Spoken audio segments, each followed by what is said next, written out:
Salam and good evening to you. I say good evening, mostly because it's a quote from Aladdin, but it is the morning here on That Park Place. Welcome, where we like to cover all of the entertainment, streaming, video game, and theme park news that should be fun. With me, as always, is my confidant, Vash Sky. Oh, How you thank doing, you Vash? so much. I'm doing very well, thank you. Thank you so much for that intro. We have 1,000 tales from across the... No, I mean, it's not that many, but we have some amazing stories to share with you folks out there. So I do appreciate that introduction, Jonas. Yeah, it's usually about 5 or 6. Could it be 5? Could it be 6? There's only one way to find out. So here we go, covering all the news that should be fun. Number 1. Some of the most powerful forces are joining against Bob Iger. We found out about this yesterday. Of course, we already knew that Elon Musk, the richest man in the world, doesn't like Iger very much. Now Nelson Peltz has joined forces with Ike Perlmutter and former Disney CFO Jay Rasulo. But one thing that we did not see coming was the release of Bob Iger's 2019 self-evaluation document. This from The Hollywood Reporter. And one has to wonder exactly who gave The Hollywood Reporter said self-evaluation and why The Hollywood Reporter was able to release this on the same day that Proxy War 2.0 was declared by the Trian Group. Can we say that someone is working together? I don't know. There are some fascinating things, though, inside of this. Let's look at 2 of them. Studios in 2019 generated over $10 billion in global box office. Our slate of movies led the domestic market for the 4th year in a row.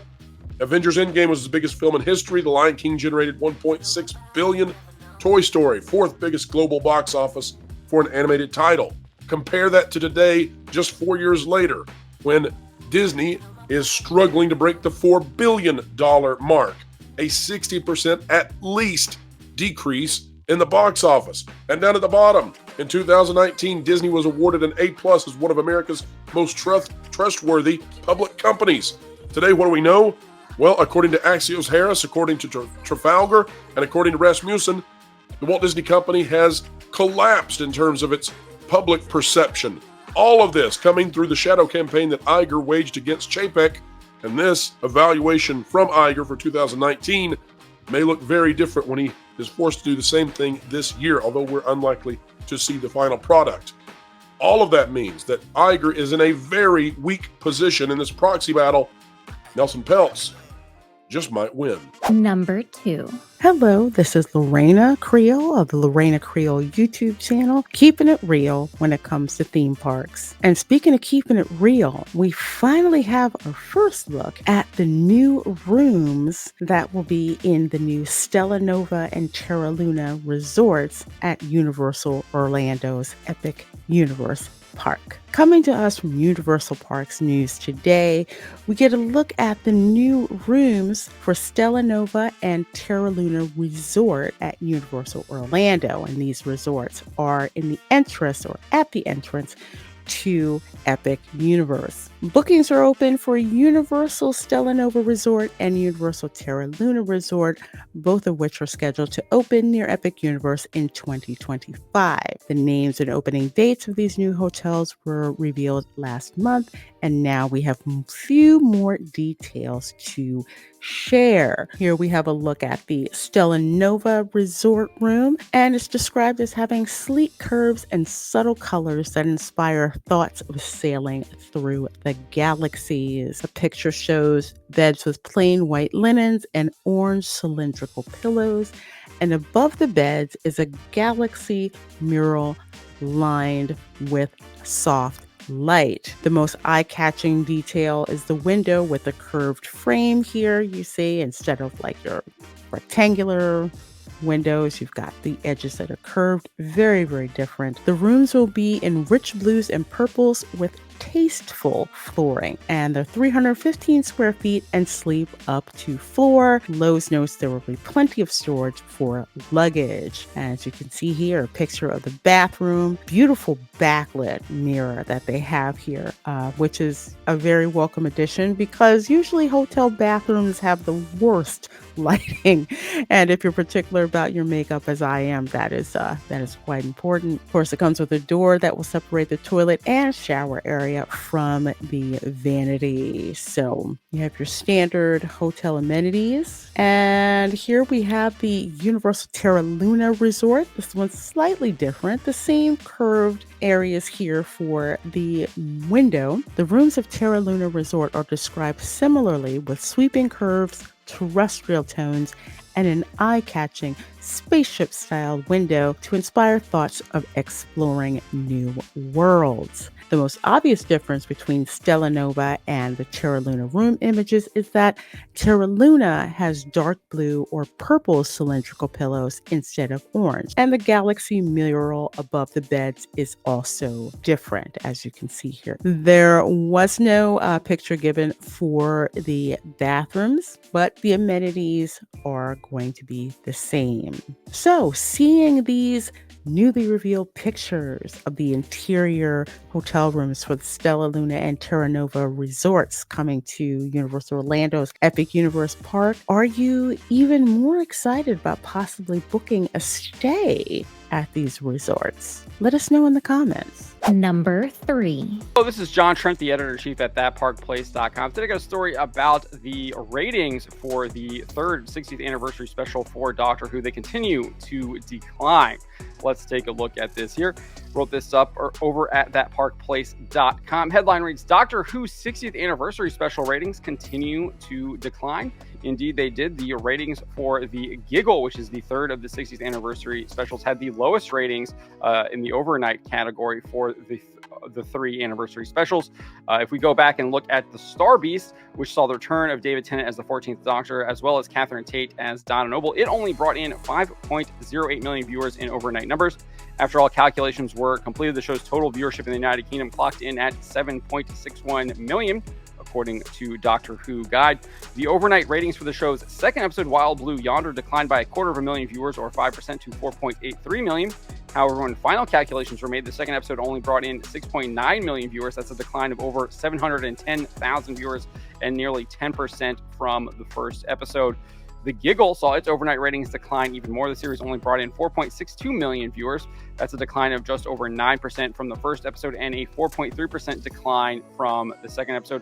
We do not have final numbers for that one, but one would expect it would follow the pattern of that we are already seeing, and it would have less than 6.9 million viewers that Wild Blue Yonder brought in. And I would expect to see the ratings decline even further as we move into the 15th Doctor starring Ncuti Gatwa, because you can even look here at the IMDb ratings for these three specials. 6.6 over at IMDb, 43% on Rotten Tomatoes. So viewers are not liking what they are seeing. We even have Gary Beekler over at Nerdrotic describing it, describing the first special, The Star Beast, as the third reboot of Doctor Who was murdered in its crib, and said that it was sacrificed on the altar of agenda.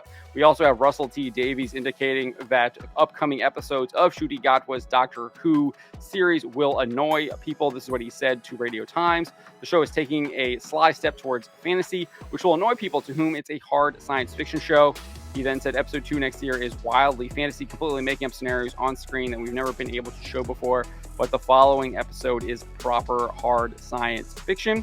So indicating that it's going to annoy people and probably get them upset. He also explained that he was changing the mythology of Doctor Who as well. I think we kind of already saw that in this third special on how the Doctor regenerates. But this is how he explained it. There will be controversial events in the Giggle. If you listen and watch the commentary on the iPlayer, I unroll a whole new Doctor Who mythology for you based on the events taking place. And I'm explaining this to David Tennant, and his mind is exploding. That commentary will have absolutely exclusive information that will rock the world. I hope you'll all find it fascinating.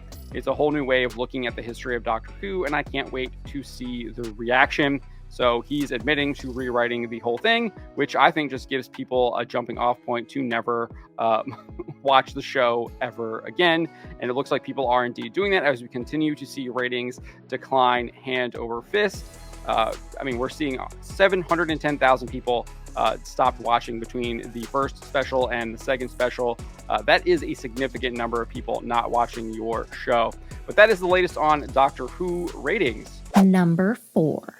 Hi everybody, Tommy Tables here. Now I have some news for you that might be good, might be bad, depending on which side of the movies or TV spectrum you fall on. It has to do with Nicolas Cage. Yes, that Nicolas Cage. The Nicolas Cage who has been around seemingly forever and has been in almost every movie ever. He has recently announced, per John F. Trent on That Park Place, a really great site by the way, that he will no longer be doing movies. He wants to move to television. Nicolas Cage has done over 100 films already, and in films that I have no doubt you have seen, like Con Air, The Rock, The Family Man, Gone in 60 Seconds, and Face Off with John Travolta. While he has recently been, shall we say, exploring the B side of things a bit more, keep in mind, he did win an Oscar for Best Actor for Leaving Las Vegas, and he is a good actor. Like, there's no two bones about it.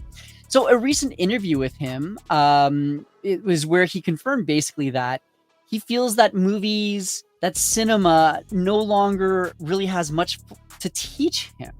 He says, I like staying fresh. I mean, I like to keep mixing it up. I don't want to get stuck in any genre or any performance style. I feel that I've pretty much said what I've had to say with cinema, and that I would like to leave on a high note and say adios. Maybe do 3 or 4 more movies before I can get there, and then hopefully switch formats and go into some other way of expressing my acting. He did lay out 2 types of acting that he's never done, have been either TV streaming or Broadway, and he's not really going to be doing Broadway. So he is thinking that episodic television, immersion streaming, is something that he would be very, very interested in trying out. He was inspired by Bryan Cranston's character of Walter White in Breaking Bad, saying, I saw him stare at a suitcase for an hour on one episode of Breaking Bad. We don't have time to do that in a feature film, so maybe television is the next best step for me. We'll see. Of course, he also has a new daughter, and he's going to be 60 next month, and he wants to spend some more time with his family and hopefully film a TV series that doesn't have him moving around all over the place. At any rate, he still has a few more movies left in him. He mentioned that there were 3 or 4 that might be coming up, and these include a sequel to Lord of War called Lords of War, another movie called Long Legs about him playing an FBI agent. There will be a post-apocalyptic movie starring him as a father with twin teenage sons fighting to survive on a farmhouse, and then finally a film called The Surfer that sees a father return to his hometown in Australia to be humiliated by a group of surfers claiming ownership of the beach where he spent his childhood. I hope that involves a lot of violence. At any rate, what are your thoughts on this? Do you think it's time for Nicolas Cage to say a fond farewell to the silver screen? And do you think he would do well on TV, on Netflix, on streaming, on Disney Plus maybe? Let us know your thoughts down below. Give us your comments. What would you like to see him in? I mean, he's been in so many things and he's done so many different genres. Like, I could see him in practically, Star Wars? We'll see.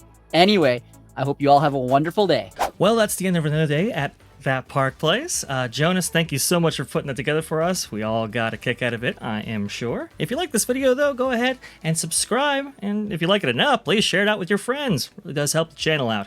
If you really, really like us, you can go ahead and follow us at the tags above that Jonas has so tearfully put up there. And, well, I guess that's it. For all the news, that should be fun. Thanks for watching That Park Place News. For more information, consider checking out www.thatparkplace.com. And don't forget to subscribe, share, like, and send this out on your favorite social media accounts.